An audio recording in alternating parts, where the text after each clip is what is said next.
There's a meet and greet coming up with Nick Freitas. He'll be with us momentarily. Delegate Nick Freitas, candidate for the Republican nomination for U.S. Senate on Sunday, March 11th, 2 to 5 p.m., free to the public, ample parking, no nighttime driving, all good things to eat at the Middlesex Shooting Sports Club. Middlesex Shooting Sports Club, 1860 Twigs Ferry Road, Hartfield, Virginia. Bring your family. You want to go, just go to nickforsenate.com, nickforsenate.com. This message paid for and authorized by Nick Freitas for U.S. Senate. Joining us now, Nick Freitas, House of Delegates member from Stafford area. He is also one of, I guess you could say, 4 now serious candidates for U.S. Senate, trying to get the Republican nomination for U.S. Senate to run against Tim Kaine this November. The primary will be decided in June. It is a primary. It's not a convention. The other 3 candidates in are Bishop E.W. Jackson, Prince William County Chairman Corey Stewart, and former Trump advisor and former candidate for Congress, General Burt Mazarawa, and he is expected to get in the race in the next week or so officially. He's kind of unofficially in. But right now it's a 2-man race, Stewart and Freitas. Nick, good to have you with us. No, thanks for having me on, John. So let's get to the big event here that happened on Friday on the floor of the House of Delegates in the Well, where you went off on some of the Democrats and their language, and the Democrats got offended, and they were very upset by it. They had to take a recess. Then they came back and got blasted over some of your language and calling them out. Can you just, for our audience that hasn't followed that, what happened?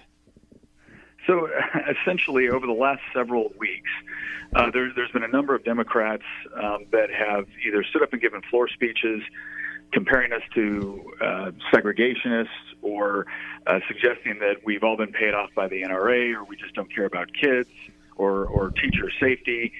There was one delegate that put out an email comparing us to Nazis. That same delegate stood up in a subcommittee and essentially said that if we didn't support his bill, we were on the side of terrorists and criminals. And I just had enough. I had absolutely had enough. And so I gave a speech, which I thought was somewhat measured, but some people took a lot of offense to it. And I made 2 central points. One was that this is a much more comprehensive problem than gun control advocates are giving credit to it. This is something where we have to address all of the various issues, whether it's school security, whether it's the sort of conditions that create people or students or whatever it is that are going to that make the conscious decision that they're going to go in and harm dozens of innocent people. That's not something you wake up and decide to do one day. So I said we need to start addressing all of these things and all the different policy positions that creates this sort of environment so that we can prevent it. And the second point was simply, because that's what an open and honest debate looks like. The other half of an open and honest debate is treating the people that have a different perspective with a modicum of respect, and that we have not seen that. And one of the things that I pointed out, and I did this in direct response to us being compared to segregationists, is I went through and I said, look, let's look at the history of the parties. The Democrat Party is the one that has been responsible for a whole host of injustices in this country that I constantly hear Democrats accusing Republicans of. And I caveated my remarks. I said, I understand nobody in this building agrees with what the Democratic Party has done in the past, but that doesn't mean you can assign it over to us. And that caused some offense. I think some of my remarks on the welfare state caused offense. Some of my remarks on broken homes caused offense. But the bottom line is that if I can say things in a way that's more effective, I'm happy to do so. But I'm going to stand by the truth of what I said. All right, let's bottom line this, Nick Freitas. You called out the Democrats for the very offensive and abusive language, unfair language they've been using. You're specifically citing, I think, one of your colleagues, Mark Levine, who basically said, if you're not for his bill, you're a Nazi. If you're not for limiting guns, you have blood on your hands, you're a terrorist. I mean, went on and on and on. That's only one example of many. So they go up there and they say this stuff against law-abiding citizens that happen to believe in the right to defend themselves and believe in the Second Amendment like I do and you do and so many others do. So, you know, you take that in the shorts. It goes on and on and on. You don't say anything. The press never calls them on it. And then finally you fight back and say, well, wait a minute. I'm sick and tired of being called these ridiculous names by you people that don't have a clue. And so you push back and they walk out and say they're offended. I mean, what about calling people that believe in the right to bear arms Nazis and fascists? Isn't that offensive, Nick? Well, that was my point. And I will say this. I had one of the gentlemen that was offended. He had the decency to come to my office this morning and ask me, Nick, can you please explain to me your perspective on this? Because this is what I heard, and I need to know what you meant. And I really thank him for doing that. That was a very honorable move. And I explained to him. I said, well, how do you think it makes someone like me feel, who's got 2 combat tours over in Iraq, who's buried friends, who's watched their little girls walk away from their casket with folded flags, knowing that he was in that casket because of a terrorist? How do you think it makes me feel when one of your colleagues stands up in a subcommittee and says that if I don't back his bill, I'm on the side of terrorists? And you know what? He completely understood me. It doesn't mean he agreed with every comment I made. It doesn't mean we agreed on everything, but he completely understood where I was coming from. And that's part of the problem, is that we don't have enough conversations like that going on where we can sit down and say, okay, here's my perspective. This is where I'm coming from, and this is why this is important to me. And so, again, it's gotten to a point where some people, there's genuine offense, and I understand when that happens, and whenever we can, we want to try to mitigate that. But there's other people that use offense as a tool and as a weapon to shut down debate. Well, look, I'm just not going to have that. I think that's what you were getting at. May I ask, was the delegate that came in your office, was that by any chance Delegate Joe Lindsay? No, it was not. Okay. But I have a feeling that, I would certainly like to talk with Delegate Lindsay. He is a good and honorable man. He really guy. is. So I'm certainly willing to have a conversation with him and see how we can smooth things over. But again, I have to go back to this, John. I'm sorry. I'm going to stand by the truth of what I said, because it is what it is, and we can have an argument about that, and we can have a respectful debate about that. But again, I am so tired of one side of this debate constantly throwing out insults with complete impunity from the media, and then when there's any sort of response, it is immediately, the media gets up there, they print very disingenuous headlines, they try to twist the words of what was said in order to get a response. I'm tired of it. And the only way that we can fight it is by standing up and speaking out against it. And well, you're right. That's what I did on Friday, and that's what I'll continue to do. You're right. I mean, all the ridiculous things, the offensive things that the Democrats have said in this debate towards Republicans, and they're very offensive. I mean, when you start calling people terrorists and Nazis, that's just not something you put on your epitaph, right? Let's just leave it at that. No. But yet not a single word. Right? Not a single word by any of the legacy media on that. The only time they print it is when you go in the well and retaliate. Then it's headline news. And even then, John, I like to point out, because there's been I had a couple of people get very upset and say, I can't believe you said this. I said, actually, I didn't say that. Have you read the speech, or have you listened to the speech? Right. And the common refrain was, well, no, but I saw the article. I said, well, there's your first problem. Right, there's your first problem. Go watch the speech. It's right up there on nickforsenate.com. It's on my Facebook. There's links on Twitter. Go look at the speech. And I think what most people have seen, and when they've actually listened to it, is I am simply saying that there is a number of factors that we have to take into consideration. I'm saying that we need to understand that those of us who believe in the Second Amendment do so because we see the Second Amendment as someone that allows people to be able to defend themselves, especially a weaker person to be able to defend themselves against a stronger attacker. And we do not appreciate this lambasting of our character, our integrity, and our intentions every time we disagree with them on a policy solution. Right. And, yeah. No, look, I think you're spot on, and it took courage to do that. Just like your colleague Glenn Davis a week ago got fed up with Corey Stewart's bashing the State House. So, he took to the floor and said his piece. Let me read you a text here from Amy in Fairfax. She says, please ask Nick Freitas, if he wins the primary, how does he get Corey Stewart voters to vote for him in the general instead of staying home like they did for Gillespie? Well, I think that you need to look at my voting record. You need to look at where I'm coming from.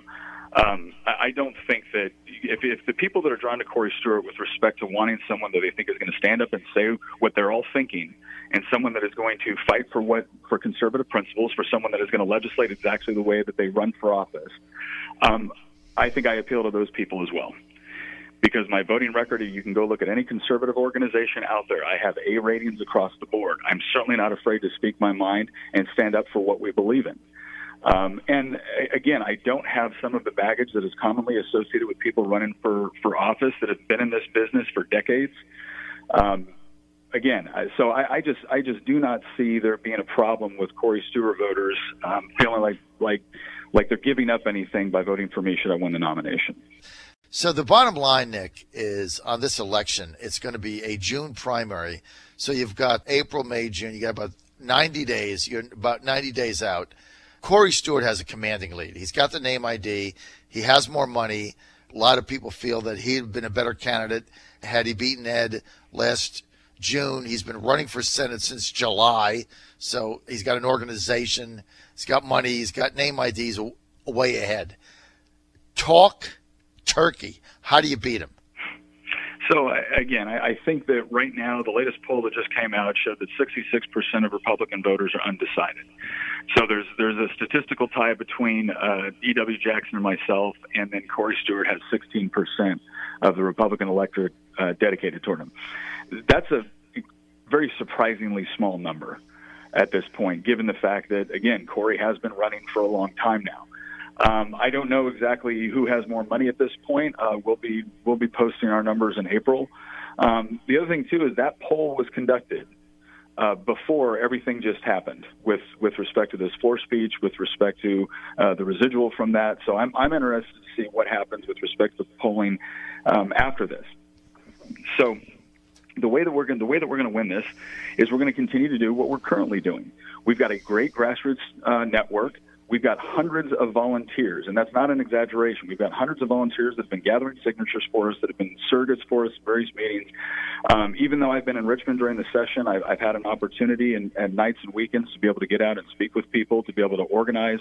We're already preparing not only for June, we're preparing for November. So we're going to continue to do that. We're going to continue to do what we need to do with respect with raising money. We're going to continue to demonstrate to people that I will hammer home and I will defend the points that we believe on as conservatives, and I'll do so effectively. We're going to be able to roll out the legislation that we were able to get passed this session, by some of it bipartisan legislation. We're going to be able to roll out a whole host of issues and additional endorsements. I think that's another thing, too, that we're incredibly proud of, is that the level of endorsements that we have gotten, both within Virginia, within the United States Senate, it's been impressive. I'm very honored by it. And so we're going to continue to do what we have been doing, focusing on our message, getting our fundraising done, and going directly to people and getting our grassroots organization set up. So I'm very confident. I'm not worried at all. Do you feel you can win this primary, Nick Freitas, without going negative on Corey Stewart?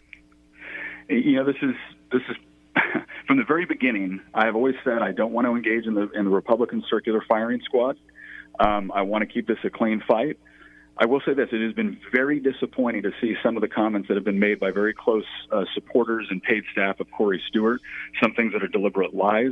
I've had people question my heritage. I've had people question my military service, not based on anything other than just raw emotion. So that's been frustrating. If Corey can keep it clean, I am happy to have an honorable contest, and we can go forward. If Corey's people are going to continue to do some of the things they have, to include his paid staffers, well, then we may have a different race on our hands. I don't want it to be that way. I sincerely do not. But I'm not going to stand by and watch him come after my character or my integrity. I hold those things very dear, and as I tell people, I'm a man before I'm a politician. And if there's certain things that you attack, prepare to get attacked back. I don't want it to be that way, but again, I'm not going to sit there and just take an onslaught of false accusations and character assassination. Okay. There it is. I mean, he ran for governor in 2017. Gillespie never laid a glove on him. Corey ran for lieutenant governor in 2013. The assumed front runner, Pete Snyder, who got beat by E.W. Jackson, never laid a glove on him. E.W. Jackson never laid a glove on him. So Corey Stewart, in 2 statewide races, nobody's ever gone negative on him. So he gets a free ride. We'll have to see what plays out. I don't think you can win if you don't get in the mud with him because, as soon as one poll comes out that shows you within striking distance, he's going to take out the bazookas and empty every shell he has. That's the way he plays. I'll tell you one thing about Corey Stewart, Nick. The guy plays to win. I'll tell you that. I'll give him that much. He plays to win. Well, a lot of these other guys John, play not to lose. Corey Stewart plays to win. Well, John, I'll tell you this much. Again, I understand we're all Republicans here, and again, I want it to be a clean race. But I'll tell you this much: when that poll comes out that does show me right there on par or ahead of Corey Stewart, if he decides that his only course of action is to come after me, well, he's going to be coming after something he's never done before, and I think it would be wise of him to consider that. We're out of time. Nick, if people want to get in touch with your campaign, where do they go? So go to nickforsenate.com or follow us on Facebook and Twitter. Again, we've got updates going up every day.